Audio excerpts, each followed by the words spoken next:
Attaboy, Clint. Keep the change, you filthy. Scared of the grid! Scared of the grid! 'Tis a season to be jolly and joyous. Film Church.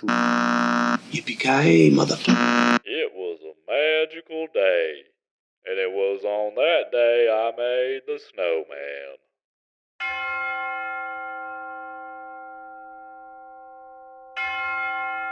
Merry holidays, and welcome to Film Church Radio. It's the podcast that treats cinema as a religion. This is unscripted, as you can tell. Also, it's late, and apologies for that, because I don't like that. I don't like to be late for very important dates, like Film Church. You are going to get Lewis. In case you're wondering where he's at, you are going to get him here in a moment. But what we had to do, because our holidays were a little tight this year, I had him send me a clip of his Christmas movie recommendations, and I'm going to give you mine here as well. So I have that audio here ready to play, and let's see what Lewis has to say. Let's do it. Why wait? Why stall? Why delay any further at all? So for the picks this year, what I've tried to do is I've tried to think about you, Brandon, and what I would want you to watch over Christmas. I mean, so I've picked 3 films, and I can definitely talk about more, but the 3 films I've picked, 2 of them are tangentially linked to Christmas. Which is quite good. And the last one is more just a film that I think would go down well on Christmas. And I think that you should definitely check out. So, yeah, I mean, these are the films that I would pick, Brandon, for you to watch. This is how I thought about it when I was thinking about Christmas films to kind of pick, or films to pick for the festive season. The first one I spoke about a couple of weeks ago, which is Grand Illusion from 1937, directed by Jean Renoir.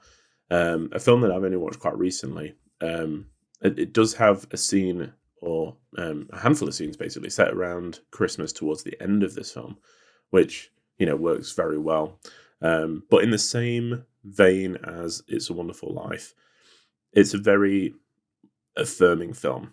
It's something that you can watch around this time and kind of be thankful for what, you know, the family you've got around you, and the people that that you spend your time with, and that we are, you know, where we are in life. Basically, I'm always thankful that, you know, we don't have wars going on that we're sending all our loved ones to, and you know, I know that's happening in other countries, but I'm always thankful that we're all safe and sound.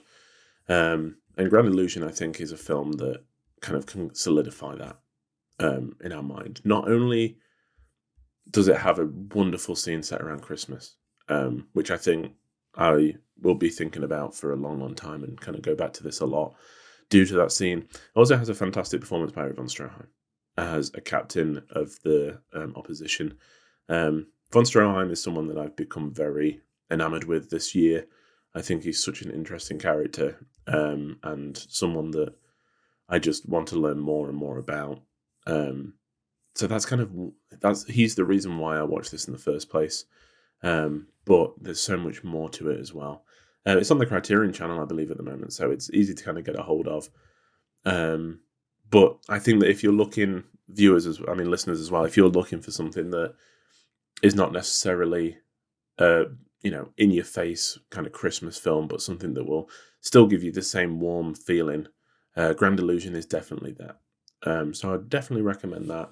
I think it's also one of the best. I think it's rated really highly in terms of like the greatest film ever.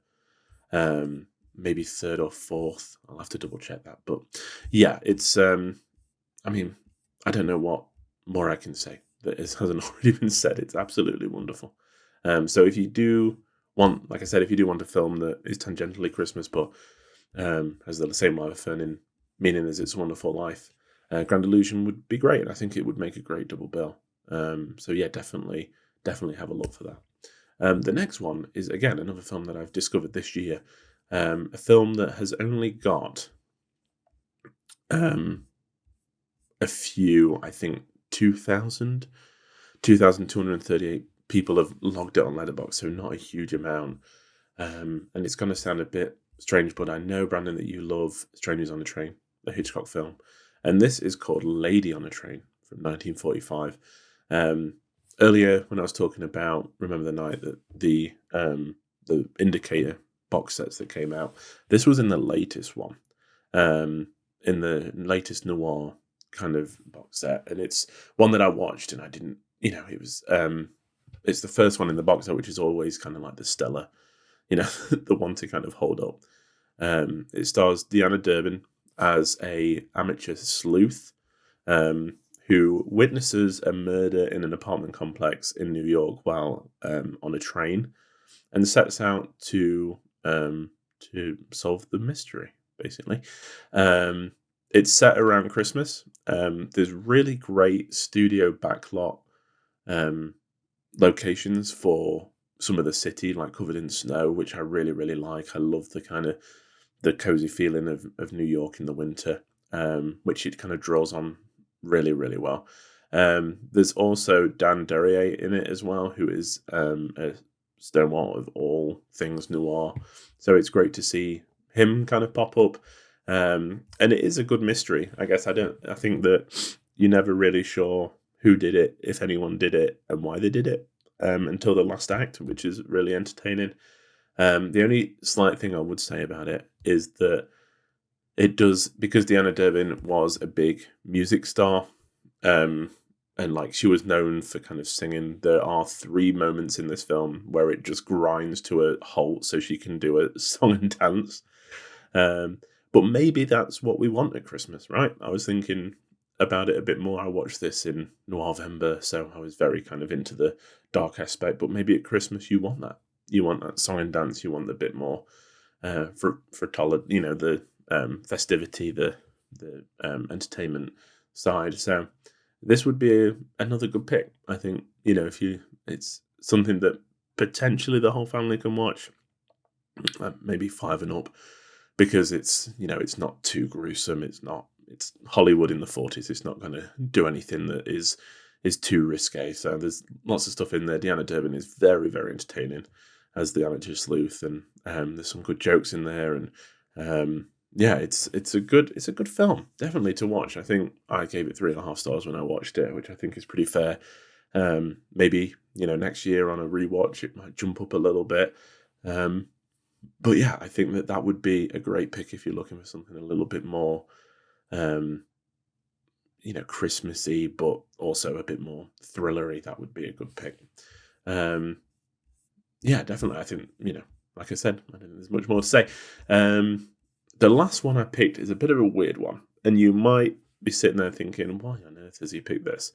But I believe that Christmas should be a mix of Christmas films and those big, entertaining blockbusters that are kind of, in the middle of the day on Christmas Day. You've had your Christmas dinner, you just want to sit back and watch something incredibly entertaining.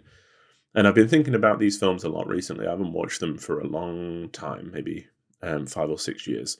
So I want to be revisiting them. I want to be going back. And Brandon, I know that you have never seen any of these. So my third and final pick for a Christmas viewing, which is not Christmassy at all, but kind of fits into the theme a little bit, is Goldfinger from 1964, directed by Guy Hamilton, the 3rd James Bond film in the series, starring Sean Connery. I think that Christmas, you should have, like I said, the mix between the two. Goldfinger, for me, fits that big blockbuster spectacle. No end. I think it may have been the first of the older Bond films that I saw when I was a kid. And there's so many great moments in this that are just kind of entered into pop culture history. The laser and the do you expect me to talk? No, Mr. Bond, I expect you to die, which is a brilliant line. The unfortunately named Pussy Galore as the Bond girl. It's absolutely fantastic. I love Goldfinger. I think it is potentially the best of the Bond films, which is kind of why I picked it. I would love at some point to maybe do a full watch of the Bond films, because Brandon, I know that you haven't seen any of them. Maybe we could pick, like Connery or Roger Moore or Pierce Brosnan and watch all those, because they're so much fun. And it's kind of what got me into the film world. As a kid, I remember being obsessed with the James Bond films, having to know the year they came out, what order they came in, who was the actor in each one, who directed them, all those little facts. And I can see that passing over to my obsessions now with film history. So I would definitely recommend sitting down and watching Goldfinger at some point in this festive period. I don't think you'd regret it. I think there's a lot in there to keep you entertained. And it's a film that it's just a fun thing. It's got all the hallmarks of what makes James Bond great. There's great gadgets. It's the first Aston Martin DB5 that we see. There's brilliant henchmen. Our Job is maybe one of the best. There's great locations in this one. He's ruthless. He gets the girl. There's the woman painted in gold on the bed, which is one of the greatest images from any Bond film. I think that this would definitely go well with any kind of Christmas viewing, and something I might suggest to the family tonight, because it's great and I hope they like it. Some other notable mentions that I didn't pick, but for whatever reason I think would probably go well during this festive period. The 1982 animated short The Snowman. It seems to be a very British thing. It's about a snowman basically who comes to life. I seem to watch it I watched it quite a lot as a kid.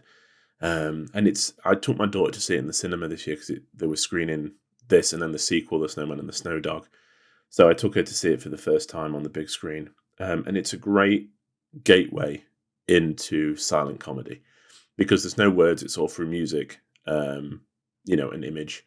And in the second one, which is The Snowman and the Snow Dog, there are two snowmen in the background that look like Laurel and Hardy.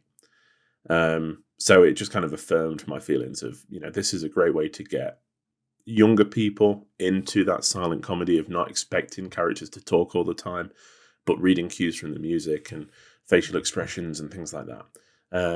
So if you've got a spare 25 minutes, The Snowman is great. There's a song in the middle called Walking in the Air that just is so just full of emotion. I don't know how they do it. It's not a particularly emotional scene, but it's such a beautiful song. So that's another one that I would definitely recommend as well. And then, any of the Christmas films that we've talked about on previous years would work really well here. I think,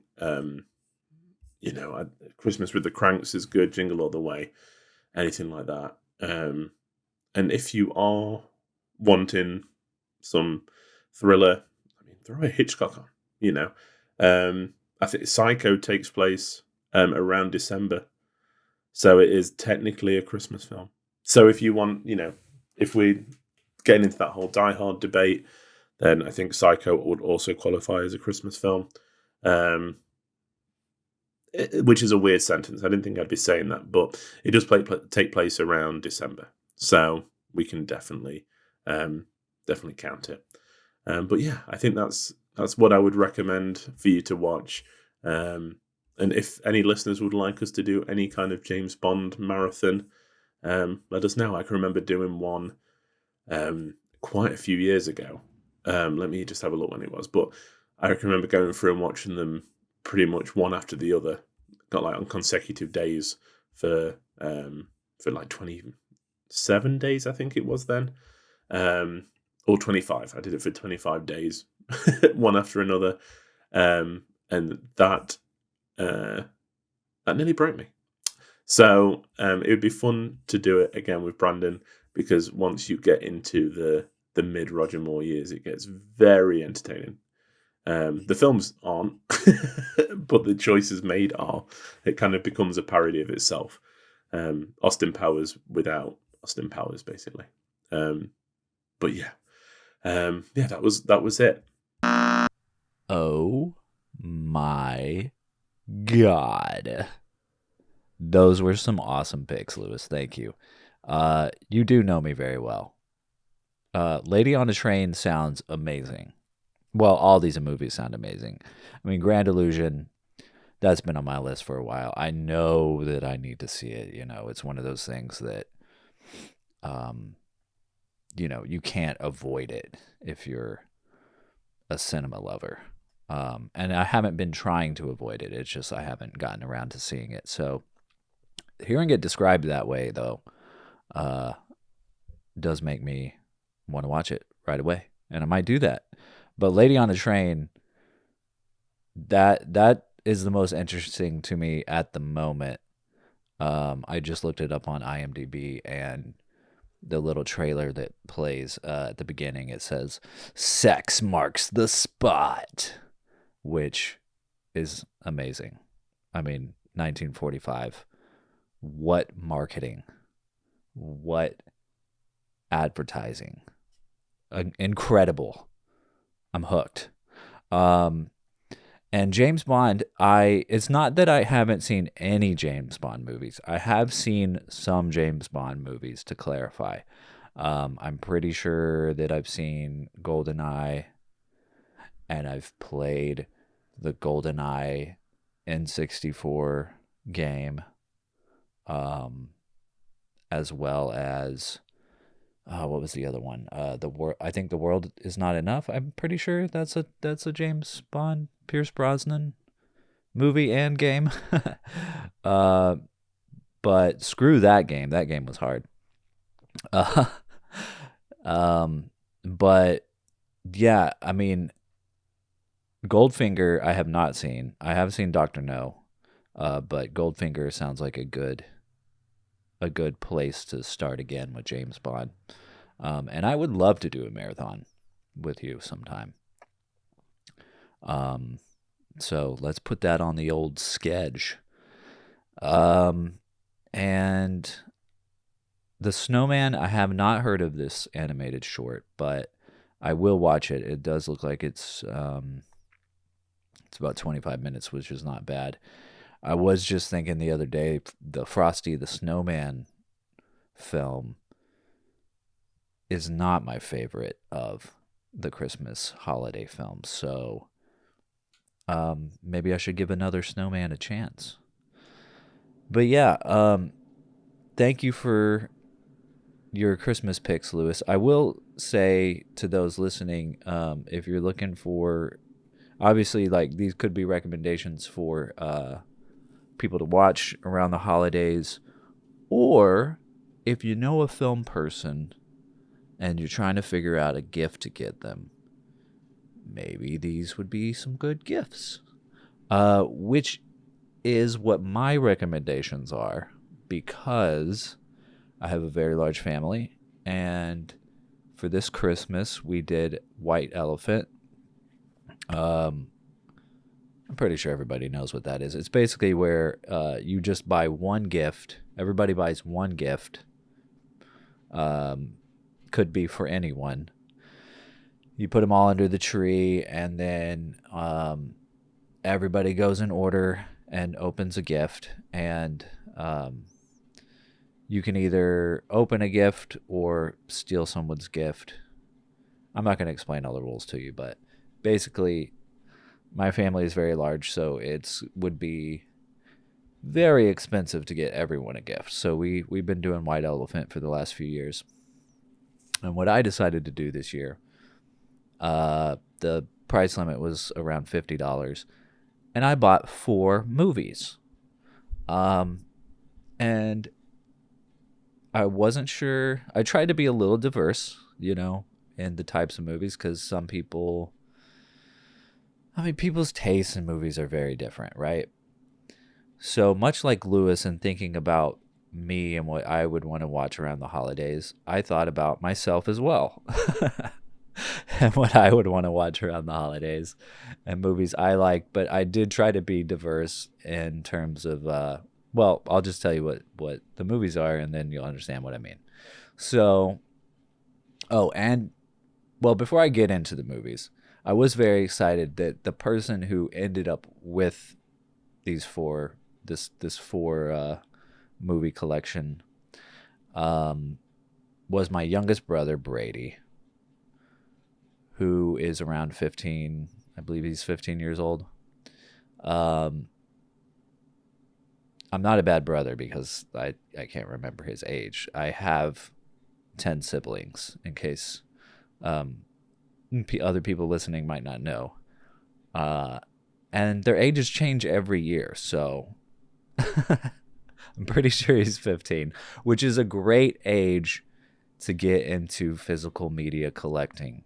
I will say that. So I was excited that he ended up with these movies. So first one on the list, favorite movie of all time, Bernie from 2011. I've talked about it lots of times on the show. I even talked about it last week because I rewatched it recently. I bought it on Blu-ray. It's like $11 on Amazon. You got no excuse not to get this one. Stars Jack Black, directed by Richard Linklater, one of the greatest filmmakers of all time. There is a Christmas tree in it, so there you go. But you know, it's like it's sort of a mystery thriller comedy. And it's such a good, fun watch. Amazing performances. And it's not so adult that like younger kids couldn't watch it. I mean, obviously if you're a parent, you've got to decide that for yourself, but you know, there's no nudity or overtly, you know, I mean, most of the adult things that are in there, you know, kids wouldn't understand. I mean, there is, I don't want to give anything away. There's adult themes, I'll say that. So, but there's nothing that would like, there's nothing worse than like Iron Man 3. I'll say that. Or any superhero movie. So, superhero movies are much more violent than this. So that was on the top of the stack. And then you'll never guess, Lewis, I had Strangers on a Train in there, which as you said, I do love this movie. Also only $12 on Amazon on Blu-ray. Again, you've got no excuse to pick this one up for those of you listening and put it in that 2-day or 1-day delivery. It is a classy, how do I describe this? It's black and white. It's classy. It's fun. It's original. It is the perfect movie to convince someone that old movies are just as good, if not better, than modern films. Because it will hook you right away, and it just holds that interest the entire time. Lovely film. And then I put in The Princess Bride, but this is the Criterion version, which is great. Obviously, you know, it's kind of, you might be thinking that's a basic choice, but I was trying to be diverse, and it is a great movie. It obviously holds up. It's a cult classic. And it's something the whole family can watch. So I was thinking about like, okay, all of these kind of the whole family can watch, but you know, I was thinking of, you know, if somebody with kids ended up with this, but it's still a great movie for a 15-year-old as well. And the version I got was the Criterion Collection edition, which is really cool. Like, anybody would be impressed with this edition. It looks like a book, and you open it up, and the left half of it is a book. It's got pages from the actual book in there, and pictures and illustrations, and then you've got your two discs on the side. It is really cool, and it was only $31 on Amazon. I'm not plugging Amazon. You can buy this anywhere. That just, you know, waited till the last minute. and there's, usually a sale going on. I think normally it retails for like $50. So, it is the best edition of The Princess Bride if you're looking for the best. So there's that. And then last but not least by any means is a steelbook copy of Mean Girls. Now you might be wondering, Mean Girls? Why? Well, it's amazing. That's why. It's fetch, honestly. And the steelbook is it's pretty cool. It's all pink steel. That's cool. It looks like the burn book from the movie. It's got pictures on the inside, and I